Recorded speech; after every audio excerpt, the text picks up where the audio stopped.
نحمدہ و نصلی علی رسول الکریم اما بعد۔ دو شیعہ عالم کہ میں تقریر سن رہا تھا یوٹیوب پر، وہ کہہ رہے تھے کہ افطاری روزے دار کو سورج ڈوبنے کے فوراً بعد نہیں کرنا چاہیے، بلکہ لیل آ جائے، رات آ جائے 10 منٹ کے بعد کرنا چاہیے۔ اور ان کا استدلال تھا اس آیت سے، ثم اتموا الصیام الی اللیل، سورہ بقرہ ہے 0781، کہ روزہ پورے کرو رات تک۔ اور وہ رات کہتے ہیں سرخی غائب ہو جائے 10 منٹ کے، سورج کے ڈوبنے کے 10 منٹ کے بعد کرو۔ جواباً عرض ہے کہ ہمارے یہاں لیل کا ترجمہ خود نبی کریم صلی اللہ علیہ وسلم نے فرمایا بخاری شریف میں، اذا اقبل اللیل من ہاہنا وادبر النہار من ہاہنا وغربت الشمس فقد افطر الصائم، کہ سورج ڈوب جائے تو افطار کر لینا چاہیے۔ بخاری شریف باب متی یحل فطر الصائم، نمبر ہے 1954۔ آپ صلی اللہ علیہ وسلم ترغیب دی، بخاری شریف مسلم میں حدیث ہے کہ جیسے سورج غروب ہو فوراً افطار کر لینا چاہیے۔ دوسری حدیث ہے نبی کریم صلی اللہ علیہ وسلم کی، آپ نے فرمایا لا یزال الناس بخیر ما اجر الفطر، لوگ اس وقت تک خیر میں رہیں گے جب تک کہ جلدی افطار کرے، یعنی سورج ڈوبنے کے فوراً بعد۔ یہ مسلم شریف کی حدیث ہے، حدیث کا نمبر ہے 1098۔ تو ہم دو حدیث پر عمل کرتے ہیں۔ ایک اور حدیث بھی ہے جس پر نبی کریم صلی اللہ علیہ وسلم سورج ڈوبتے ہی افطاری کی ہے، تو ہم ان حدیث پر عمل کرتے ہیں۔ آپ نے خود ترغیب دی کہ سورج ڈوبنے سے فوراً بعد کر لو، رات کا وہ اندھیری رات کا انتظار نہ کرو۔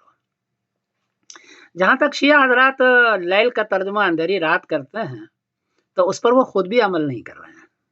میں ایک فلک ہی بول رہا ہوں، اندھیری رات ہوتی ہے 18 ڈگری پر 1 گھنٹہ 16 منٹ کے بعد، جی اسٹمکل ٹویلائٹ 1 گھنٹہ 16 منٹ بعد آج کل ہوتا ہے کراچی میں، تو ان کو 1 گھنٹہ 16 منٹ کے بعد افطاری کرنی چاہیے اور مغرب کی نماز پڑھنی چاہیے جو عشاء کا ٹائم ہے۔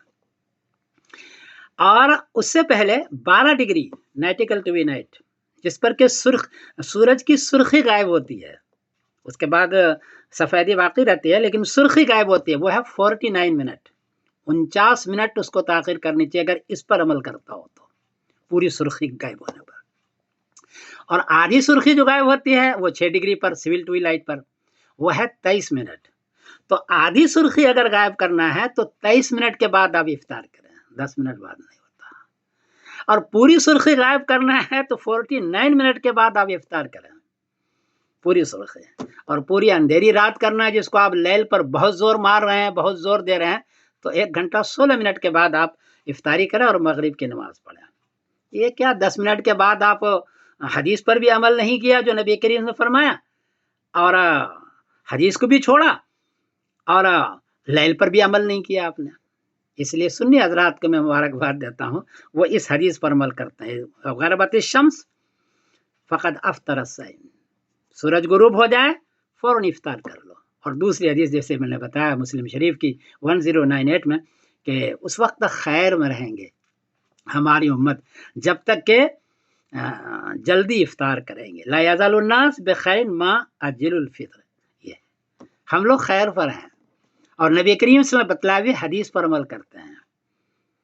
عجیب بات یہ ہے کہ شیعہ عالم نے نکتہ تو بیان کیا لیل کا کسی علامہ کا، لیکن اس پر لیل کی تفسیر کے لیے حضرت علی کا قول نہیں لائے، حضرت فاطمہ رضی اللہ تعالیٰ عنہ کا قول نہیں لائے کہ لیل کا مطلب یہاں کیا ہے، کم سے کم وہ تو لانا چاہیے نا، وہ نہیں لائے، لفظ باز کرتے رہے۔ اس لیے سنی حضرات کو مبارکبادی دیتا ہوں، تم حدیث پر عمل کر رہے ہو، دو حدیث پر عمل کر رہے ہو اور تم خیر پر ہو، اور شیعہ حضرات اصل لیل پر بھی عمل نہیں کر رہے ہیں۔ یہ میں آپ کو ایک فلکی ہونے کے اعتبار سے میں عرض کر دوں۔